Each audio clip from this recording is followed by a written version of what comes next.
কুমিল্লার দাউদকান্দিতে ঢাকা চট্টগ্রাম মহাসড়কে ভয়াবহ সড়ক দুর্ঘটনায় খাদে পড়ে প্রাণ হারিয়েছেন ৭ জন, আহত হয়েছেন আরও ৬ জন।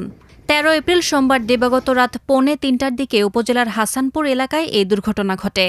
ওই ট্রাকে ধান কাটার শ্রমিকরা ছিলেন বলে নিশ্চিত করেছেন দাউদকান্দি হাইওয়ে থানার ভারপ্রাপ্ত কর্মকর্তা মোহাম্মদ ইকবাল বাহার মজুমদার। পুলিশ জানিয়েছে, দিনাজপুর থেকে নোয়াখালীগামী চাল বোঝাই ট্রাকটি নিয়ন্ত্রণ হারিয়ে মহাসড়কের পাশের খাদে পড়ে যায়। পরে স্থানীয়দের সহায়তায় হতাহতদের উদ্ধার করে পুলিশ। নিহতদের সবার বাড়ি দিনাজপুরে। নিহতরা হলেন আফজাল হোসেন, সোহরাব হোসেন, আবু সালেক, সুমন মিয়া, বিশু মিয়া, আবু হোসেন ও আব্দুর রশিদ। আহতদের প্রথমে দাউদকান্দি উপজেলা স্বাস্থ্য কমপ্লেক্সে নেওয়া হয়। পরে অবস্থার অবনতি হলে তাদের ঢাকা মেডিকেল কলেজ হাসপাতালে পাঠানো হয়।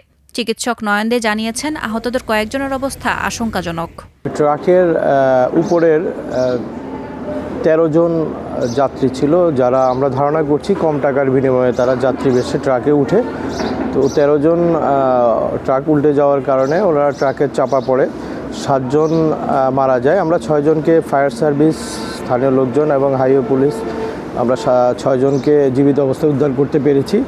আর বাকি ৭ জন ট্রাকের চাপায় নিহত হয়।